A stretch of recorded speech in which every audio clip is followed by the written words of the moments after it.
I'm in a secret spot in the middle of Oak Creek in Sedona. And today I want to talk about increasing your chances of a spiritual awakening. And I've learned that you can't really make it happen. And sometimes it's not the best time for it to happen. It just kind of happens on its own a lot of times. But I was really curious about this. What were the episodes that I had in my life that um, that were common to all the awakenings that I've had in my life? And I look back on them, there was some commonality there. Great, thank you, Patricia. There was some commonality between the little spiritual awakenings. And I guess I should back up and say, what is a spiritual awakening? And maybe it's different for everybody. Maybe it's a feeling of energy coming up through your body. Maybe it's an epiphany. But for me, it was a kind of a combination of those, and it kind of always has been.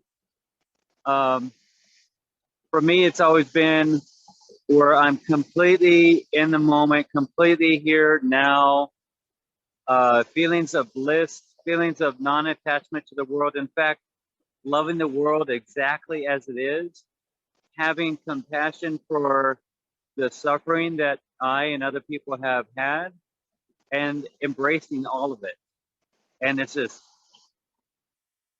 feeling of your heart is open to everything, all of it, the bad, the good, the wrong, the right, everything, in a way that God might do. And it's a really powerful moment. And it causes me to sort of recalibrate who I think I am and what the world is and how I should feel about my ex-wife and about this other person and feel about myself. It gets you to question everything. And that's not always an easy thing. So I want to couch this whole idea with, increase your chances or your percentages of spiritual awakening, also with the caveat, like, same thing when somebody does psychedelics or something. Yeah, it's going to give you an experience, and do you want that? Yeah, you're gonna have an ayahuasca ceremony, but are you ready? Are you really ready for that? So, they can come in the most inopportune times, and if you're someone like me, I'm here to play. I'm here to live, and I'm here to experience. And so that's why I don't never have followed the normal path. And I know that nothing can kill me. So I kind of said yes to a lot of things. So let's look back and see what one of my first spiritual awakenings experiences was. I remember I was in Santa Barbara. I was taking a yoga class from this guy, Eddie Elner at Yoga Soup. Awesome guy, awesome teacher. And my girlfriend was kind of, pulling me into yoga classes, and I was saying yes, and I was still not quite sure about this whole spiritual thing. And the class was so perfect. Every pose was perfect. The music was perfect. What he was saying was perfect. I was in the zone. So by the time I got to the last pose, the Shavasana, where I'm laying down in a corpse pose, this rush, this wave of unconditional love just flooded my body and just took me over. And I was paralyzed. I couldn't move. And then the feeling was it felt like a truckload of unconditional love had just been flooded on my body. And I started crying. And by that time, the class was over and everybody was leaving the class. And I was the last guy there. And I'm sitting there paralyzed, crying. And my girlfriend at the time was, holding space for me. And I was just overcome with this bliss and with this grace of God, grace of the universe in my body. And I couldn't explain it. All I could just do was just sit there paralyzed as the yoga teacher walked by me with that knowing nod. Yep, there goes another one. And so that was one. And so the next one was I was at a bar in Santa Barbara. A lot of these happened in Santa Barbara. I was at a bar. I think that's because I was just really, I was really opening up and finding myself. So I was really open to all this. I was listening to this guy named George Kuhanamuku. He's a Hawaiian slack key guitar player. And I was sitting there by myself, having a drink at the bar, and the place was full of people, and I was by myself. And I was listening to him, and I've got a really strong connection with Polynesia and Hawaii and things. And my twin brother lives on Kauai, and I'm listening to his music, and it was so beautiful, and it was affecting me deeper than what normal people get affected by. And I was video recording it on my little flip phone. And I remember calling my twin brother who lived on Kauai and trying to tell him, I think what I said was, sometimes life is so beautiful, I can't take it. And I was just, that's how it felt. And that's kind of the common theme that runs into any spiritual awakening that I've had, is it just feels like life is so beautiful, it's hard to take. It's just too much. It's too overwhelming. There's actually, so much love in me and around me that it engulfs me. Okay, so the next one, I was sitting on the couch with my girlfriend at the time, and we were having this beautiful conversation, and the fire was going, and she was sitting on one end of the couch and I on the other. And all of a sudden I had this sight that sort of bypassed my physical eyes and went right to my screen in my brain. And it showed me, I don't know, he didn't say anything, but it looked like a Jesus. And it was in like a white robe, and he had long flowing brown hair, dark skin. And he just tilted his head to me, and he just sent me this loving gaze. And it all happened in a flash. But again, I got this wave of unconditional love that kind of pushed me back on the couch, and I fell back into just sobbing tears of bliss. And my girlfriend's like, "What's going on? Are you okay?" And I said, "There was an angel behind you." And it had its, it had its hands and arms stretched out like, "Oh, isn't this beautiful? I bless this." That's the feeling that I got. It was so beautiful. And then the next time that I can remember is, so I used to live in this spiritual community called Sunburst, which is part of Self-Realization Fellowship. And I've been living in a cabin for 3 years and on this 4,000 acre property. And I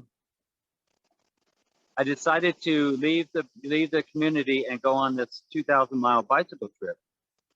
And I remember being on the bicycle, and I'm listening to Xavier Rudd from Australia sing these songs.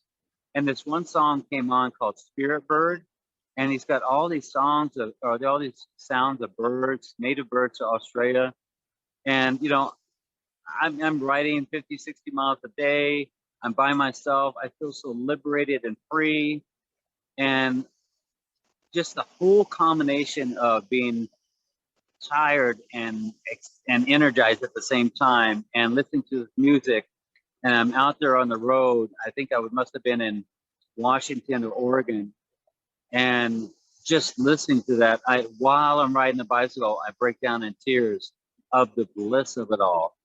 And like, had any driver that was driving by me known what was really happening, I don't know if anyone, imagine there's somebody in this world that says, I remember this one time I'm driving by this bicyclist and he was crying. I hope he's okay. But that's what was happening. And I've had a few of those while riding the bicycle that, you're by yourself, you're in your heart, you're in your own space, and you have space around you to feel, to go beyond your physical body. And that happened. And then the next one, it happened just recently. So I facilitate a lot of breath work where you're breathing very fast, very deep for a long period of time, and it takes you into these altered states of consciousness. Well, this one woman came in, and she had never done it before, And but she was like, she had this energy of never done it before, but I came here to work on myself. I came here to do this. And she was, she didn't have like a hard bone in her body. She was very open and receptive. And so when I was telling her how to do it and all that, she had no resistance. She didn't have any judgment. She was completely open. And oh my gosh, it was within 15 minutes, I could tell she was in bliss. Her mouth was open, her eyes were shut. Um, her body was, her arms were out to her sides, and you could see her. You can tell when someone, even in the dark, you can barely see their face. You can see when someone's in it. When you can see when they're in the zone of bliss, and she was. And then I just kept on working that zone with her and opening up that heart, opening up with more bliss. And she kept receiving it. She kept breathing and getting into it and experiencing more. It was so beautiful. And I'm sitting there recognizing this and witnessing this and realizing how blessed I am. And there's been times in my life that I didn't feel so blessed when I was a programmer or a mechanic. And now I look at myself and I see what I get to be a part of. And in that moment, it all came in. And all I could do was just sob. All I could do was just hold my hands in prayer in front of me and namaste and just witness her. And, she didn't know. I was keeping my tears silent. She didn't know what was going on. It let her have her thing. And it was just, the feeling and thought that I had was, I don't want to spend any other moment talking about COVID. I don't want to talk about vaccination. I don't want to talk about election fraud. I don't want to talk about anything that reduces my energy or the love that I have for the world and the love that I have for myself and my friends and my beloved. I don't want to waste any time with that because I may die tomorrow. I may die from 10 to 20 years from now, but I don't know. And I just said to myself, all I want is the beloved. All I want is God. All I want is the direct channel to God. Nothing in between, no middleman, just me. And it's just all kind of rushing into me. And it's just one of those things where even the thought of trying to explain that to somebody, like I'm just touching on it right now, but trying to explain it to somebody was, it's quite a challenge to explain in words, which is, the word is ineffable. That's a good word for a spiritual awakening. It can be ineffable. And I guess that means like indescribable, almost unknowable, ununderstandable. It's just one of those things. So when I look at all those different episodes, I look at all the different commonalities. It looks like there's got to be, at least for me, there's got to be some kind of a pushing my physical self beyond my known limits a little bit, or at least pushing the boundaries of that. Breathing deeply, having my self be as clear as possible, with as little alcohol, sugar, caffeine, and stuff like that really helps. Being open to it and allowing it, allowing emotions into your body, that has really helped me. And again, it's just one of those things that I've tried to make it happen. I need an awakening, and it just won't happen on cue. You'll get some bliss feelings, but not as far as like a completely take over your body, awakening, epiphany, indescribable thing. It's hard to make happen. And I've tried different plant medicines to do that too. And the closest one that I got to something like that was the toad medicine, which is it's the most powerful psychedelic on the planet. And that one definitely did it. But I can't do that, all the time. And, really once was enough. So everything else that I want to experience I want it to be completely within me and natural that way. Even though plant medicine, toad medicine, it's all very natural. I just want to, I guess I've kind of come to this reality, this experience that I kind of do a lot of it on my own, I guess. So I don't want too much help. Maybe I got too much assistance last time, but those are the common things where riding the bike, you know, when I was doing yoga, I was in the zone. I was, you know what? It's being really present. That's the thing. If I could be really present, the breath work, the yoga, the bicycle riding, I was really present. I was in the moment. And that seems to be the huge commonality between all the ones that I've ever had. It's finding moments that I'm really present. And maybe when I get off of this call, I'll sit on this rock and I'll be really present with the water. I'm here completely alone. There's no one here. It would be a prime, you know, environment for some kind of spiritual awakening. And am I ready for that? Do I want to put that into my day, into my week, into my month? So ones that I'm sure that I'm sure we have a little bit of control there, that we say, yeah, they're all great and everything, but you also got to drive the car and you got to go to work. And if you were just in spiritual awakening all the time, having these moments, it would be pretty hard to get all those things done that need to get done and go where you need to go.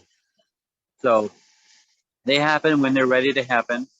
When I've said yes to the environment to create something like that. When you create that space, and I imagine that that's kind of what I do too, is I help create that space for other people. And first, what needs to happen, seems like, is to remove any resistance to that happening. That there's this unworthiness feeling that I shouldn't have that kind of connection, that kind of awakening moment. So we look at what's in the way of that. And once that's out of the way, then what really has been really helpful is some kind of distraction. Bicycle riding, yoga, breath work, discrete, it's all distraction. It's being present in the distraction that seems to be an activator sometimes in spiritual awakening. So it's a good thing. It's not like something that's hard to do or it's not fun doing. I love riding a bicycle and doing yoga and breath work and being by the creek.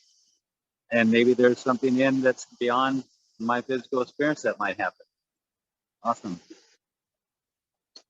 So I would love to hear how you've had your own spiritual awakening, and how that's looked for you and how it got created.